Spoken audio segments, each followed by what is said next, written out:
Welcome into Second Down right here on ESPN Radio. Christian Gokel alongside Cody Queen and Cam Urshery. Glad to have you alongside after a wild weekend of Atlanta Braves baseball. Going to dive into that here in a second. We'll also hear from one of the voices of the Braves, Ben Ingram, coming up at 3:30. Cody, just in sports in general, but specifically in Atlanta sports, the voice of Ben Ingram, it'll just melt you. I know Ben Ingram's a little older than me, so I want to try not very much. I want to try to get this in order before I do pass away, but I want him to regulate over my funeral. So I need to get that recording done before, anything happens, so I can definitely have it. I definitely need Ben Ingram, his powerful message going across to people. Two things that I think will make you happy here. Number one, I don't think Ben Ingram is much older than you. He's still a fairly younger guy. I think he's like in his early to mid 30s, and which you are also in your early to mid 30s. Number two, Ben Ingram in much better shape than you. So, and me and Cam. So, I mean, have you seen this dude? The dude's arms. It's like if I like curl up into a bullet or into a cannonball, that's what Ben Ingram's arms look like. So, Ben Ingram will join us coming up at 3:30, and we'll just listen to the dulcet tones of Ben Ingram coming up then. But again, a wild weekend for the Atlanta Braves. They go 2-1 against the Phillies in a huge series for the Braves to get them back to 500. I want to dive into the name, image, and likeness conversation a little bit more and into the provision because Georgia Southern has joined Georgia Tech and Georgia in announcing that they will not use one of the provisions inside of that House bill that gives student athletes permission to profit off of their name, image, and likeness coming up as early as July 1st. Also, Cam, we'll dive into Kobe talk a little bit later in the show as well. He will be inducted into the Hall of Fame coming up this weekend. Michael Jordan will be the one inducting him into the Hall of Fame. So obviously a huge sports moment coming up this weekend. We'll dive into that a little bit later on the show as well. But I did want to start with the Atlanta Braves. After losing on Friday, they go to take two in a row from the Phillies. They lose 12-2 on Friday, and it was a rough start for Charlie Morton. He only lasts 2/3 of an inning before being pulled, but pretty unbelievable stat. They gave up 6 runs in the first inning, but Charlie Morton on his stat line had 0 earned runs because on a strikeout, it got past Contreras back to the backstop, and so the runner reaches on the strikeout, and then he had a walk to the opposing pitcher as well. So one of the wilder stat lines you've seen, this might be a Luke Jackson stat line. 2 innings pitched, 6 runs, or 2/3 of an inning pitched, 6 runs, 0 of them earned for Charlie Morton. But again, before you get out of the first inning, you're down 6-0. They go on to lose that game 12-2. But Saturday, early candidate for game of the year in Major League Baseball. You go to 12 innings, but it starts off in the first inning with Ian Anderson actually giving up 3 runs in the first inning. So you're worried. You're like, oh my God, here we go again. Take 2 all over again. But gives up the 2 runs early, settles down, and goes 6 innings. Actually, I think it was 2 in the first, 1 in the second. Settles down and goes 6 innings for you, only giving up those 3 earned runs.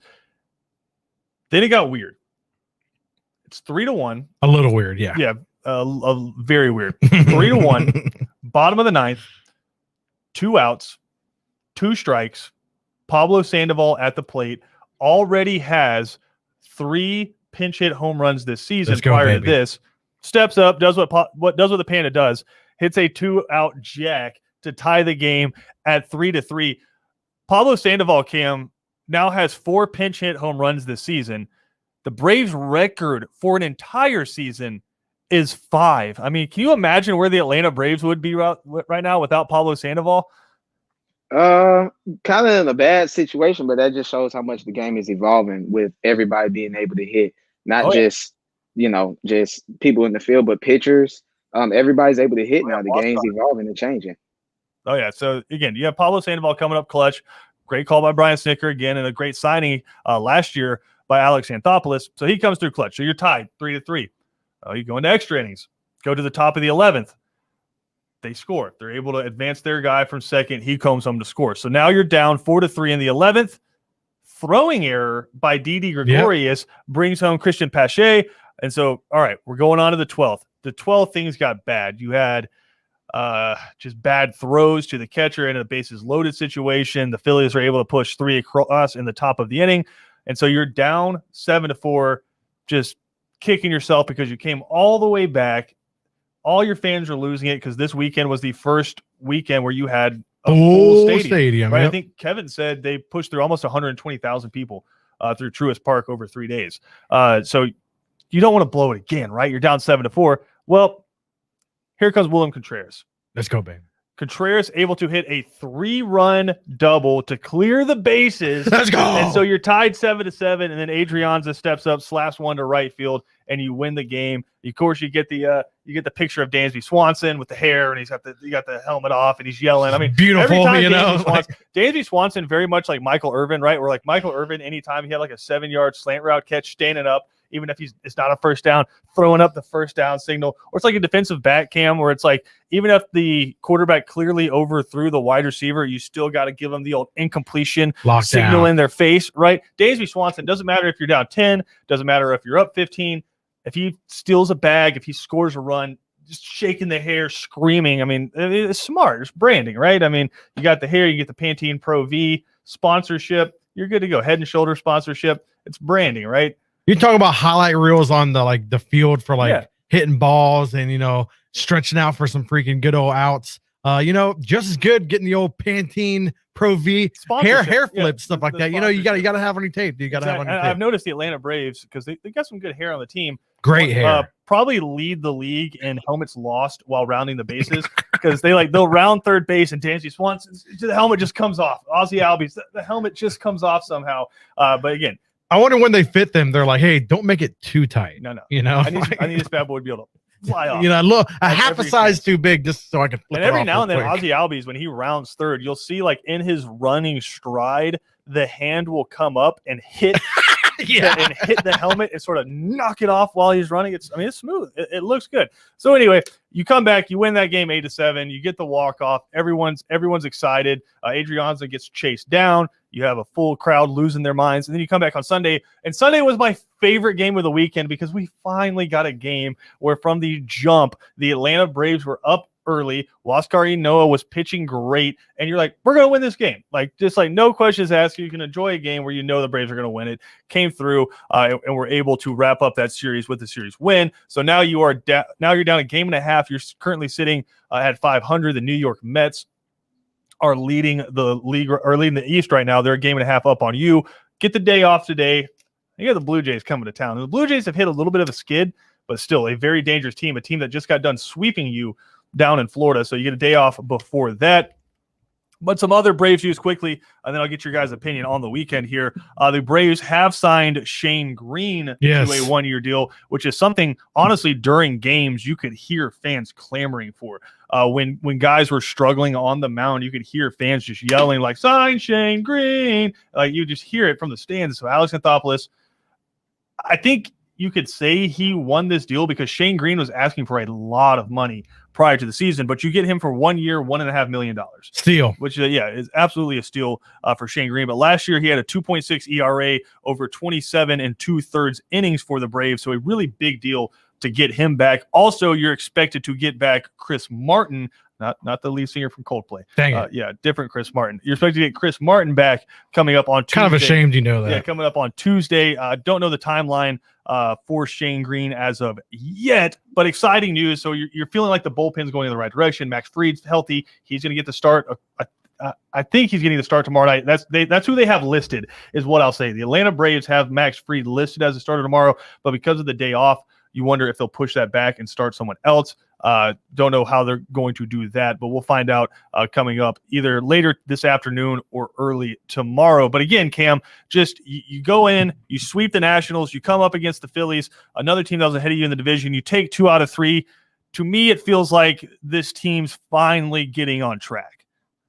Correct me if I'm wrong. Friday, I think we said if they go 2-1 in this stretch, 500 is a success. So that's what they did. But my deal breaker, you're saying that they hit their stride now. Let's see what they do with the Blue Jays. They did just get swept by them about a couple of weeks ago. If they could go 2-1 in this stretch, then I'm a believer. But I want to see consistency. They do this and then drop 3 games in a row. Then we're back at, here we go again with the Braves. Our blood pressure is up. But we'll see. I just think, Cody, as long as you stay in striking distance inside the division, I think in a couple series you have the Mets coming to town. So as long as you stay within striking distance as you're waiting for Mike Soroka to get back, we were talking about this. As long as you're within a few games at the All-Star break, Cody, you're feeling okay with the Atlanta Braves because they're still, as weird as the beginning of the season has been, still one of the most dangerous teams in baseball. One of the most unpredictable teams now. The 1,000%. Yes, but like I said, you need to be a little more predictable by winning. Okay, so you just won a series. How many times have we seen that if they have won multiple series in a row? Not this year. Yeah, so they need to start putting those 2. together. Yeah, so they need to start putting those together. The more we see those, the more I'll be happy. But don't start sweating anything. They're still in the race for the division. After All-Star break is whenever you really start, when you want to see them ramp up and start winning a bunch of games. Like that's when you need to start winning some games. So right now, good for the Braves. Love to watch it. Got a packed house. They play better with fans. I tell you that 100%. This team is an emotional team. Oh yeah. So way better. Max Scherzer with the Nationals was talking about on the ESPN. No, it's the YouTube broadcast they did with the Braves last week.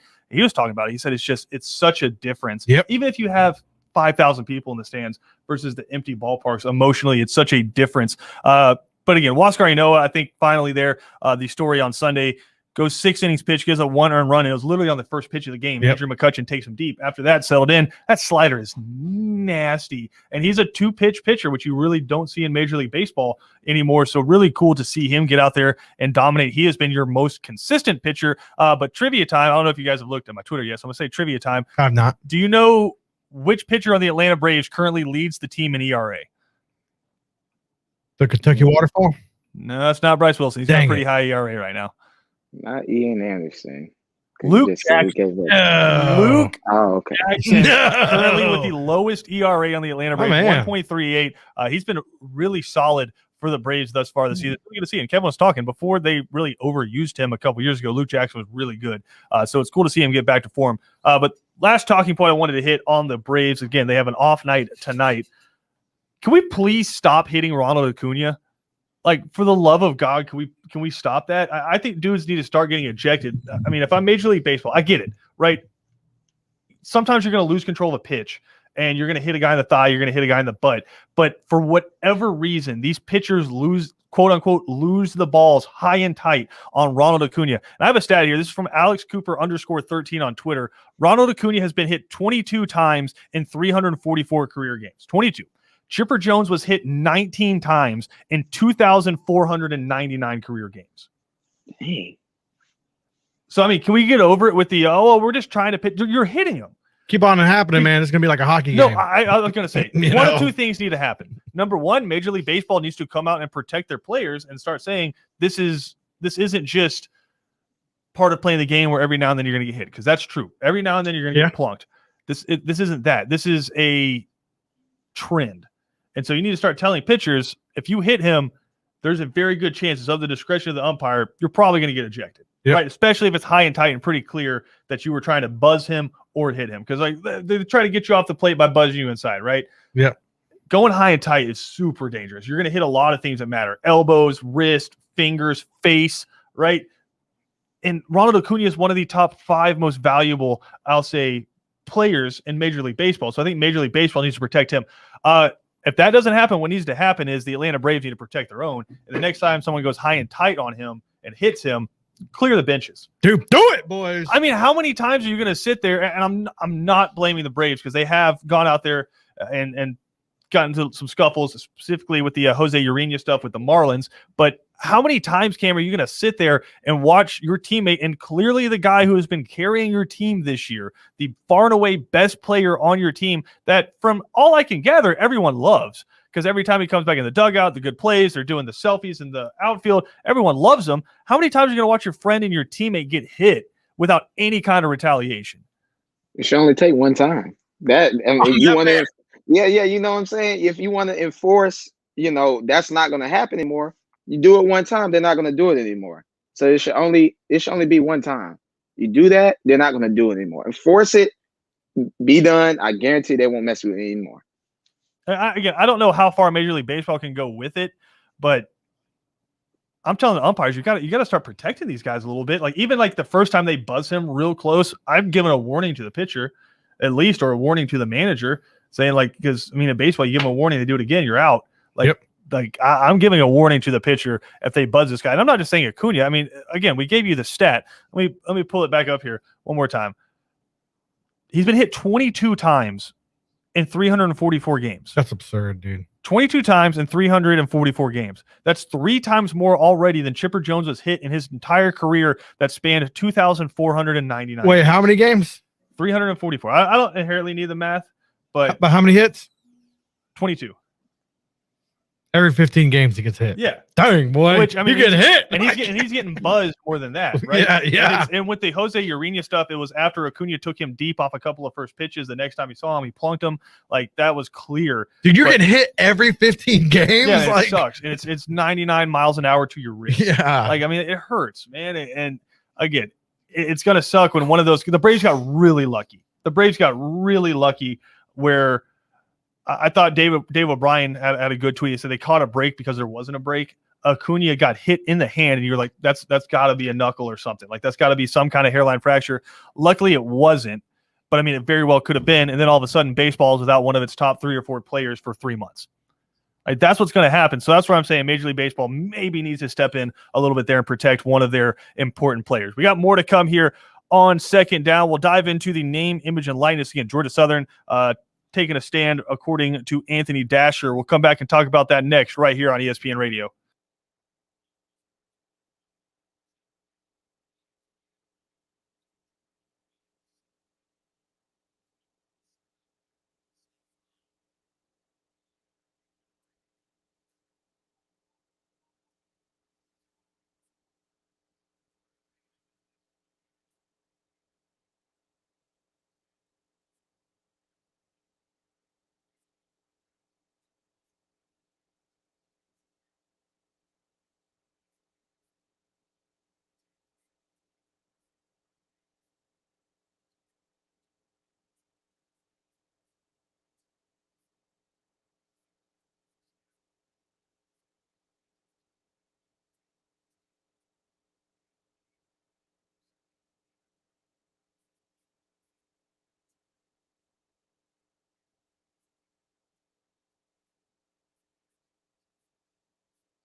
Second Down on ESPN Radio is presented to you by the Uniform Source. So glad that you are hanging out with us on this Monday afternoon. Again, the Braves with a big series win over the weekend, currently sitting at 500. They have the night off tonight. We will have a Hawks basketball coming up for you a little bit later, Cam. I know the Hawks pretty much, unless they lose out, are going to avoid the play-in tournament. And I think pretty much locked in, Cam, playing the Knicks, unless they can be jumped, and then they have to play Milwaukee. So it's the Knicks or Milwaukee, yeah?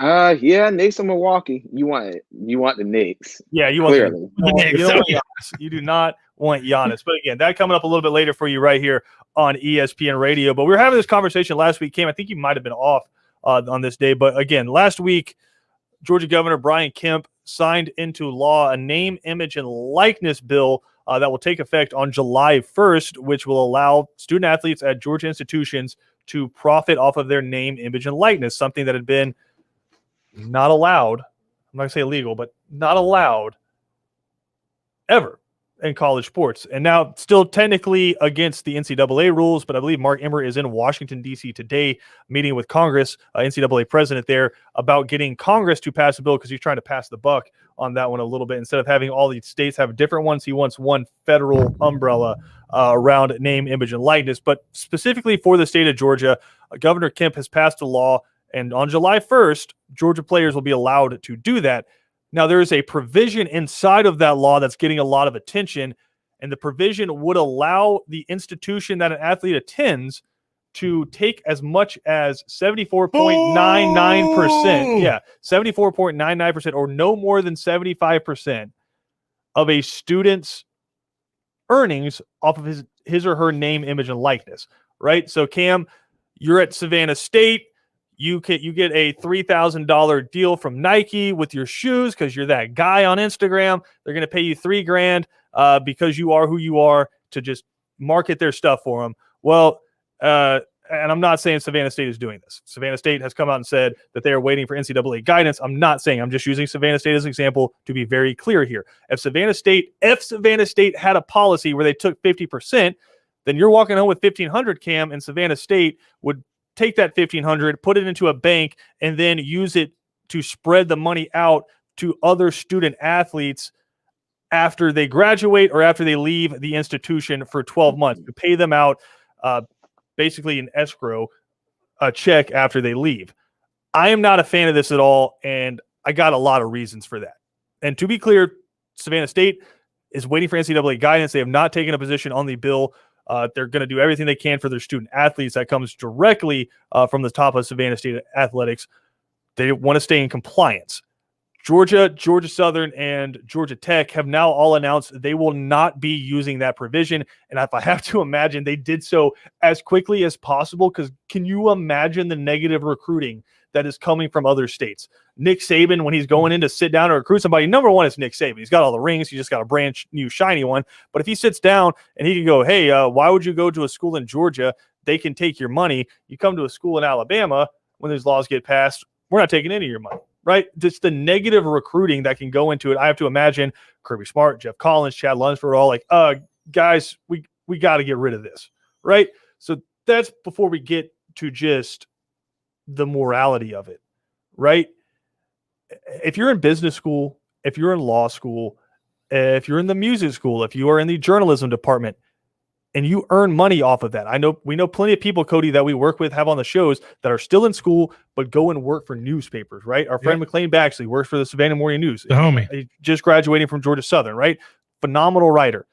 Georgia Southern's not taking his money that he makes from the Savannah Morning News, right? He doesn't have to contribute that to a pool. No other student has to take money that they earn and give it back to the school, unless you're paying for books and room and board and stuff like that, but not just we're taking your money and we're going to redistribute it. So that's where I'm at with that. Also, the whole no taxation without representation. This is just a unilateral decision by the universities to take money from student athletes. There's no player council. There's no player coalition. There's no student representation up there negotiating with the higher ups at the university on percentage points of how much they're taking. It's just the school deciding how much they want to take, and they take it. And that would be in accordance with the law, legal. No way. College football being bullies? Yeah, like about paying students? That's not college football. That's everything. If a girl basketball player, if a softball player, if a volleyball player makes money. Well, not college football, college athletics. Yeah, college athletics. Let's not just bully college football. All right. This is college athletics in general. And then there's another crowd that thinks, well, this law is explicitly catered towards a few basketball teams and college football players, right? They're the ones who are going to be making all the money. Number one, I don't think that's true. Number two, when you look at just the amount of players per team, it would make sense, I think, that at schools that have football teams, that if you did like total revenue, not per player, but total revenue, the football team is going to probably make the most because they have the most players, right? You have upwards of 100 to 120 players per team, where on the basketball team, you could have, 18? Yeah. So it's like, that would make sense to me that if they had the most, but we talked about Paige Buchers last week. She's a superstar at UConn, was the player of the year as a true freshman, had one of the best seasons you've ever seen. But even before she played a game at UConn, she was the most followed student athlete, and still is the most followed student athlete anywhere in the world. She's got more followers than any quarterback in college football, any running back, any wide receiver, any point guard. In men's college basketball, she has more followers. As of right now, I checked today, 830,000 followers on IG alone. Make some money. Oh, you can't. On IG alone. Yep. Right? Do you think if this law was in effect, and because she goes to UConn, if this same law was in effect in Connecticut, Cam, do you think she wants to share any of her money? Because she can make some money. Do you think she would want to share any of her money with the UConn football team? Heck no. No, hell no. Like, you get the hell out of here with your 500 followers. I have 830,000 people who follow me, and that's buying power, man. You don't think Nike, Under Armour, Gymshark, places like that would want to spend money on somebody who has 830,000 followers? She could be banking right now, but it's still against the rules. But what I'm saying is, if it wasn't, and she was making money, don't take her money and redistribute it because, you just think it's fair. The whole point of this law, Cody, is that you are taking restrictions away. You are creating a free market where these players now have the ability to go out and profit. Stay out of it. Yep. They can't use you. Like, JT Daniels can't go out and say, I'm the quarterback at the University of Georgia, buy this car. He cannot say that. Yeah. All he can say is, hey, I'm JT Daniels. He can't reference the school he attends whatsoever. So if he can't use the power of that school, why should that school be entitled to his money? Yep. They shouldn't. It's the simple answer. I mean, Cam, I look at this. I know you're recently removed from the college team, but I look at this and I think the whole point isn't creating a new infrastructure. It's removing restrictions, right? It is just allowing these people, and we hear it all the time, that ugly offensive lineman, he's not going to get any sponsorships. I mean, Charles Barkley, I think that's almost a direct quote. Those big, ugly offensive linemen won't get any sponsorships. I think he was on the Paul Feinbaum show. How many of those guys do you know, Cam, that played offensive line, were a backup on the basketball team, girls on the softball, girls on the basketball team that are so much more socially aware with their social media and marketable than some of these people that the folks that everyone thinks are going to make all the money, right? It comes down to the individual, not necessarily their position. Or what they look like. Right. Yeah, I hate the fact that everything has a twist to it. Yeah. Why is it that I have to give you 50%? Okay, I should be able to sign off. So if I make X amount of money, if I feel like giving my money to my teammates when they graduate, cool, because I'm doing them a justice. I'm doing them a due diligence. But if I don't want to, it's my money. Whatever you want to take from me, as far as if you say 10 to 15, 20%, we can live with that. 50%, that's a lot of money. I'm not living with That's that. a lot. I'm not living with 1%, man. I got to pay taxes. Yeah, You know what? you got a point, because it is me. It is me at the end of the day. Yeah, because what did that school do to facilitate this for you? that is true, because you're still having to go out there and perform on the field, because I could take my talents elsewhere to the pros and get my money 100%, and then you're losing, The comparison I've made is this. The Lakers get absolutely $0 from LeBron's Nike deal. Yep. You know why? Because the Lakers did nothing to facilitate LeBron's Nike deal. Why would he give them money? And I guarantee you, if before signing with the Lakers, they were like, hey, one of the conditions of you signing with us is we get 10% of all your Nike earnings. LeBron would be like, hey, peace, I'm heading to South Beach. I appreciate you, LA, but I'm heading to South Beach, right? No state income tax. We out of here, right? The Lakers do nothing. Does his agent get a commission? Yes, but it's because his agent is facilitating that. And so that's how the agent makes the money, is facilitating these huge contracts. They get a small percentage, usually 3.5%, 4%, something in that area. It's not quite lawyer fees where they're taking 30% off the top. I think most of the bigger agents is between 3.5% and 4%. It's not exorbitant, and it varies between each client, but still, these schools, they have to be completely separated from these contracts. So why then would they be allowed to go back and reach over? And again, I go back to the morality of it. The SEC in TV revenue paid out all of their member institutions, and they all get equal money.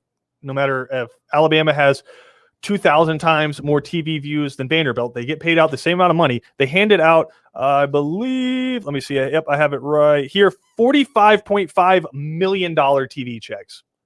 So in one hand, if an athletic director is taking a $45.5 million check from the SEC and then scraping like $78 from the backup wide receiver who got himself a deal on Instagram because he has to pay that into their pool, get the hell out of here, man. For a pool, that's what's got me. They're like, well, we got to make a pool. How come you ain't making that pool already if you ain't trying to do all that? You know what I mean? Like, because they're not allowed I'm just saying that would be technically paying players. They're not allowed that you don't have. Oh yeah. So they're not allowed to, and so you're not taking my money. So Uncle Sam's gonna take enough of it. I'm not trying to pay double taxes. You know what I mean? What's going on? Like I'm paying my taxes, and you ain't the government. And again, if I have to imagine, now there is a flip side to it too, where if maybe I am a coach of one of the non-earning teams, which, let's be real, a majority of college athletics are expenses for the universities. Yes. They are expenses for the university. So we are really looking at it from a college football perspective, which I think a majority of college football teams, at least in the FBS, are profitable for their schools. I believe there are 5 to 10, depending on the year, and this is going back to 2019, 5 to 10 men's basketball programs that are profitable. And then I believe LSU baseball, and I think there might be 1 or 2 women's college basketball teams that are profitable. But outside of that, the rest are actually costs. Vanderbilt baseball I don't think Vanderbilt baseball, really, like LSU baseball, I know is the only. Yeah, they love 2019. They love that. LSU baseball was the only one that earned, and it's because those stadiums are packed out every single time. They have amazing sponsorships, and they have a really good baseball team, right? It's college football and then a very small amount of teams that actually create profits for teams because there's just not the TV deals in other sports, right? So they are cost. And so I wonder how many coaches from the flip side that aren't football coaches, Cam, are maybe sitting there and saying, I don't know, I could use this as a recruiting tactic and say, hey, if you come to my school, when you leave here, if you graduate or you wait 12 months, then you're going to get paid out of this pool. So like there's some extra recruiting incentive on top of whatever you go out and earn. I wonder if that's recruiting incentive on the flip side. But if I have to imagine every single football coach in the state of Georgia walked into their athletic director and said, we ain't doing it because I'm not trying to get negative recruited against, having other coaches come in and say, you want to get paid? Come play for me. Yeah, I don't like it. It's the culture of college is about to change. I'm going to put it like that. Because now you can kind of play around with the numbers and just say, well, if you come here, I can do X, Y, and Z for you. That school can't because they're in a different state because the laws and legislate, whatever it is. And I just don't like it. Just let's play football. Let's play basketball. Pay the athletes. We've been waiting over decades for half a century. And you're not even having to pay them. You're just not stopping them from making money anymore. Yeah, they're their own entrepreneurs, basically. Yes. So outside of the school paying them, yeah, I'm making my own money. I'm not messing with your finances or anything. Let me do what I do. I don't get the issue. It's always been like that, and I will always be confused by that. If I have to imagine, that clause will probably be removed in the future. Yeah, this makes them look bad right now. It's a real bad look. And I'm with Cam. I don't understand why can't we just can't have something good that goes through. Why do you have to kick yourself? Like, I don't get it, but that's where we're at. But again, Georgia Southern, Georgia Tech, Georgia, all announcing they will not be taking use of that provision. Could that change in the future? Maybe, but as of right now, that's what these universities are stating. We're waiting to hear from some of the other schools. Against Savannah State, we had their statement last week. They're aware, but they can't change anything right now. Really, no one can in the state of Georgia because as of right now, it is an NCAA violation. Waiting game. Yeah, it is an NCAA violation. So we're waiting for the NCAA to make a decision, and that was Savannah State's statement. We got more to come here on Second Down. Big weekend coming up in the NBA as the late Kobe Bryant will be inducted into the Hall of Fame. We'll dive into it when we come back right here on ESPN Radio.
Second Down on ESPN Radio is presented to you by the Uniform Source. Christian Gokel alongside Cody Queen and Cam Ursery here on ESPN Radio. Cam, this weekend going to be a really special moment. I can't believe it's been as long as it already has, but Kobe Bryant obviously passing away in a helicopter crash, and since then, the sadness, but I think just the regard that people hold him in has really come to the forefront, where I don't know if we really knew how much he meant, especially to this current generation of players, but basically for people that are my age and a little bit older, he was their Michael Jordan, right? Like, he was the gold standard of player in the NBA and had a huge cultural influence, the Mamba, right? And then being a girl dad and what all of that represented. And so this weekend, obviously, and very much due, he will be inducted into the Hall of Fame, and Michael Jordan will be the one to be there to induct him into the Hall of Fame. Just what kind of a moment do you expect this weekend when that happens? It's going to be a great moment. Kobe Bryant is my idol. High school, I wore number 10. He wore number 10 for Team USA. AAU, I wore number 8. So I always loved Kobe, got his shoes, all of that. But he's my era's Michael Jordan. Growing up, I used to say he was better than Mike. Clearly, I look at it now, I'm like, Mike's just a tad bit better, But I mean, Kobe Bryant is an icon. He was just the model of the game, just play the game at a high pace, always just play it like just give your all into the game. And it's well deserved. First ballot is well deserved. And I look at it too with the fact that we're not trying to be disrespectful to Michael Jordan when we say this. We just didn't see Michael Jordan play. We were too young to really see him. Maybe not Cody. I remember. We were too young to really see Michael Jordan play. But Kobe was the gold standard when I was growing up watching basketball. And it may sound silly, but I mean, Cam, when you take a T-shirt and you throw it to the hamper, or you're throwing a piece of trash into a garbage can from across the room, you don't say Jordan, you don't say LeBron, it's Kobe. You always hit it with a little bit of a fadeaway. So, I mean, just an unbelievable legacy for him. The Mambacita line that has now come out of clothing that you're seeing all the NBA players wear, I think that's awesome. But just in your mind, I want to get both y'all's answers on this. In your minds, what's the first moment you think of when someone says Kobe? You go ahead, Kobe. You don't have to think about it. First moment. The no flinch, big dog. Oh yeah. Nope. Ball quarter inch from the face. No flinch. Nope. I don't care. Stone cold killer. Don't care. Yeah. No flinch. Mamba mentality. Cam, it's one of those questions like you immediately recollection call. You can't sit there and think about what your favorite moment was. First moment. Okay. The first moment that legit came to my head was just him being Boston in the rematch. I think that was his like most favorite ring. He wanted to play Boston so bad, lost in 08, beat Orlando 09, came back 2010 and beat Boston in 7. That's all I can remember. That solidified Kobe and his legacy with that 5th championship, because he had to win without Shaq and he got 2 back-to-back. So that's what came first in my head. I think coming back from the Achilles sticks out to me, but then really the first moment to me is always going to be in LeBron duplicated on a breakaway last year. It's just the reverse throwdown that he did when you have the picture. Unbelievable. I've said it before and I'll say it again. I think he should be the logo for the NBA. I think it should be the fadeaway logo. And the current logo has said he has no problem with it. He said he doesn't like being the logo, Jerry West. So he said, yeah, I'm embarrassed if anybody says I'm the logo. So I 1,000% think it should be Kobe, but that's going to be awesome this weekend when he is inducted into the Hall of Fame. We got more to come here on Second Down. We'll come back, final segment, get you set up for a big show on 3 and Out.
Final segment here on Second Down. Glad you hung out with us on this Monday. Kevin Thomas, BJ Bennett, and Ben Troop coming up next. We'll catch up with one of the voices of the Atlanta Braves, Ben Ingram, coming up at. He's a decade older than me, dude. He's not the same age, but he's way better looking than me. I'm about to say, just the faces, it makes it seem like y'all are the same age. That shows you how good a shape old Ben Ingram's in. But that's coming in at 3:30. Also going to catch up with former Georgia Tech wide receiver and now a new member of the Jacksonville Jaguars, 6th-round pick, Jalen Camp, coming up in the 5 o'clock hour. Really excited to hear from that guy. Oh, man, Cody, I'm having to argue with more of these people online. Don't let me get to you, dude. That are slandering Travis Etienne. I mean, Cam, I'm going to have to become a part-time Jaguars fan this fall because there's so much Travis Etienne slander on Twitter. It's just, all these folks out there know way more about drafting running backs than Urban Meyer, They're going to end up loving them. So, and then now they got my boy Tim Tebow. Breaking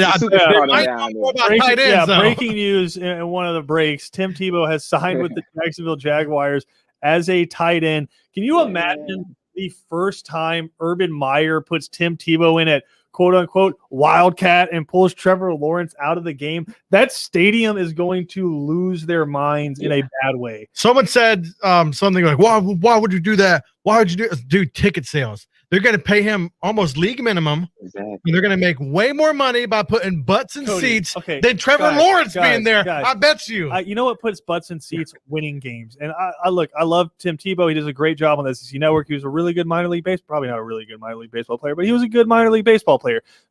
Got no problem with Tim Tebow. I consider him the greatest college quarterback of all time. You can't tell me there aren't 100 other tight ends that are better tight ends than him that are looking for a job right now.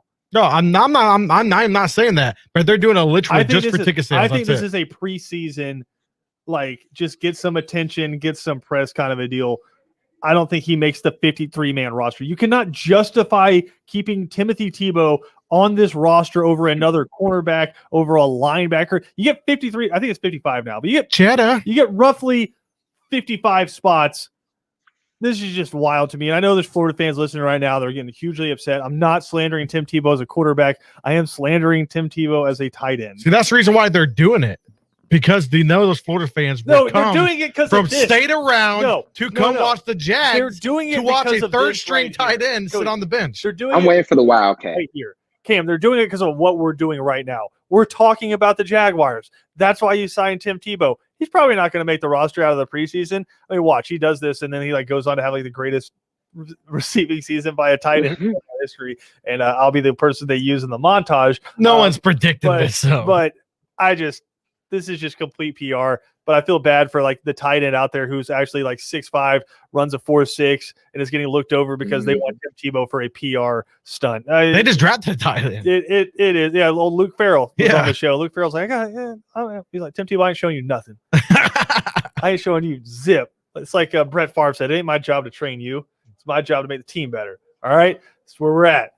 So, yeah, Tim Tebow is now, I guess, a tight end with the Jacksonville Jaguars. That's a thing. But Ben Ingram, Jalen Camp coming up in a little bit. They'll also recap what was a great weekend for the Atlanta Braves and get you previewed for a big series coming up against the Toronto Blue Jays. Also going to power rank some defenses coming up in college football. A big-time transfer to the University of Alabama. Does that move them up the rankings? All that coming up next on 3 and Out. If you missed any portion of the show, check it out on ESPNCoastal.com.